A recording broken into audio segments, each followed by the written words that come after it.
Hello बच्चों, let's read the question. The question says the strongest reductant among the following is GeCl2, SnCl2, PbCl2 and SnCl4. So हमें इस question में क्या दे रखा है कि इसमें से कौन सा स्पीशीज है जो क्या है एज अ स्ट्रॉन्गेस्ट रिडक्टेंट की तरह काम करेगा.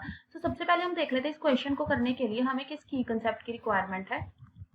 तो इस क्वेश्चन को करने के लिए हमें सबसे पहले तो इनर्ट पेयर इफेक्ट के बारे में पता होना चाहिए कि हमारे पास इनर्ट पेयर इफेक्ट क्या होता है. कि हमारे पास पी ब्लॉक में जैसे जैसे हम नीचे जाते हैं, डाउन द ग्रुप जाते हैं, जो हायर ऑक्सीडेशन स्टेट दिखाने की टेंडेंसी होती है वो डिक्रीज कर जाती है. ऐसा क्यों होता है? क्योंकि जो एनएस के इलेक्ट्रॉन्स होते हैं हमारे पास as we move down the group वो क्या रहते हैं, इनर्ट रहते हैं. इसका मतलब क्या है कि वो बॉन्डिंग में पार्टिसिपेट नहीं करते, जिसकी वजह से अगर हम अपनी इसमें देखें ग्रुप 14 दैट इज सो इसका मतलब कि जैसे जैसे हम नीचे जाएंगे tendency to show +2 oxidation state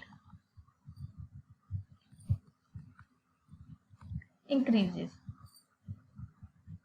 तो जैसे जैसे हम नीचे जा रहे हैं जो +2 ऑक्सीडेशन स्टेट दिखाने की टेंडेंसी है वो क्या कर रही है, इंक्रीज कर रही है. अब इसके अलावा हमें पता होना चाहिए अबाउट रिडक्टेंट कि हमारे पास रिडक्टेंट क्या होता है. So reductant is same as reducing agent.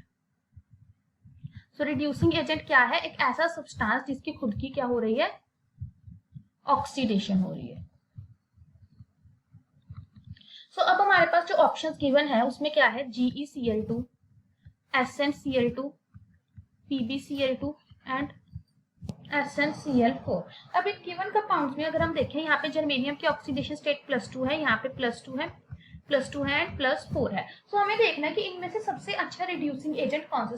सबसे अच्छा रिड्यूसिंग एजेंट वो होगा जो खुद क्या कर रहा है, जिसकी खुद की क्या हो रही है, ऑक्सीडेशन हो रही है. सो अगर हम यहाँ पे देखें, यहाँ पे जर्मेनियम जो है यहाँ पे हमारे पास ये +4 ऑक्सीडेशन स्टेट में भी स्टेबल होगा. क्यों? क्योंकि ये GeCl4 में कन्वर्ट कर देगा, क्योंकि ये इंटरमीडिएट इन बिटवीन आ रहा है. तो इन बिटवीन का मतलब है कि इसकी +4 और +2 दोनों ऑक्सीडेशन स्टेट स्टेबल है. लेकिन जो हमारे पास Sn और Pb है इनकी +4 ऑक्सीडेशन स्टेट स्टेबल नहीं है, इनकी +2 स्टेबल है. तो ये SnCl2 और PbCl2 की फॉर्म में ही रहेंगे.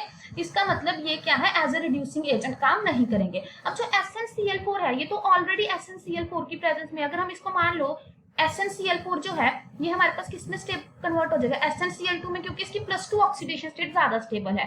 तो यहाँ पे हमारे पास क्या हो रही है, रिडक्शन का प्रोसेस देखने को मिल रहा है. और अगर रिडक्शन का देखने को मिल रहा है इसका मतलब जो SnCl4 है वो एज अ ऑक्सीडाइजिंग एजेंट काम कर रहा है और वी कैन से ऑक्सीडेंट काम कर रहा है. लेकिन हमें क्या देखना था, जो रिडक्टेंट की तरह काम करे, मतलब जिसकी ऑक्सीडेशन हो. सो वो क्या आ जाएगा, GeCl2, क्योंकि उसकी खुद की क्या हो रही है, ऑक्सीडेशन हो रही है. सो इसका जो करेक्ट आंसर आएगा that is option A. Hope you find the answer. Best of luck.